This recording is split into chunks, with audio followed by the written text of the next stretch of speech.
Qual é a importância? Por que falar de nitrogênio, né? Inclusive, esse é o tema desse primeiro episódio do nosso podcast. Por que falar de nitrogênio, professor Telmo? Bom, esse é realmente uma pergunta muito interessante que a gente deve popularizar, né?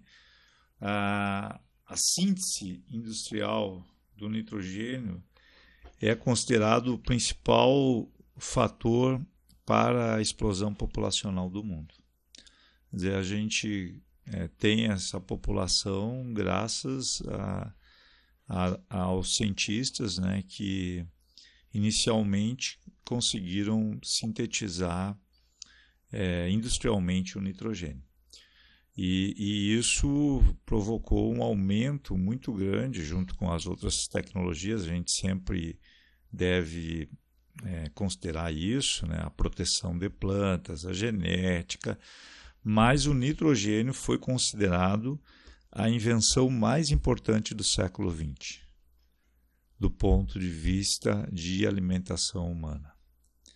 Então, todos os cereais que compõem a base da alimentação humana foram influenciados pela disponibilidade de nitrogênio. Eu fiz aqui, Saulo, uma revisão enquanto a gente se preparava, e então os números mostram, né, que em 1900 a população mundial era de 1,6 bilhões de pessoas no planeta.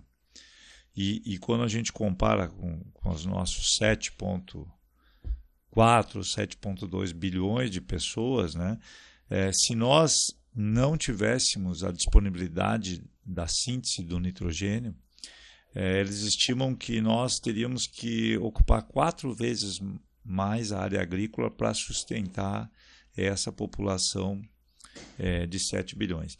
E eu me lembro de um seminário que eu participei nos Estados Unidos, enquanto aluno lá, que o professor disse assim, olha, se nós não tivéssemos, se o Fritz Haber, o Karl Bosch e mais um outro terceiro autor que não é tão conhecido como o processo de Haber-Bosch, mas que também foi igualmente importante, que foi o Riso-Gnol, se eles não tivessem inventado isso, em vez essa sala aqui teria 4 vezes menor população, porque nós não teríamos alimento para suportar isso. Então a gente realmente deve considerar que a síntese do nitrogênio ela foi fantástica.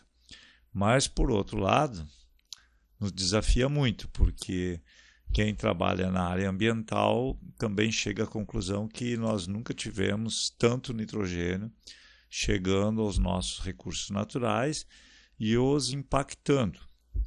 Então, a questão hoje em dia é usar eficientemente este insumo tão importante.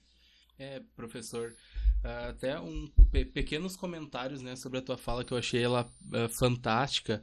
A primeira, né, sem a síntese de Haber-Bosch a gente não poderia ter a população que tem e a população remanescente pagaria muito caro pela alimentação. Isso é uma coisa que a gente não pode esquecer. Nós pagamos pela comida. A comida é produzida, é distribuída, só que as pessoas pagam. E imagina uma situação de lavouras que tem 1/4, 1/3 da produtividade. Eu ia precisar de mais mão de obra, eu ia precisar de mais máquina para produzir a mesma coisa que a gente produz, só que numa área bem mais extensa. Isso eu diria assim, é a receita do caos, né? Porque eu estou falando de alimento. E é interessante ver como o nitrogênio se comunica com até com outras inovações, né?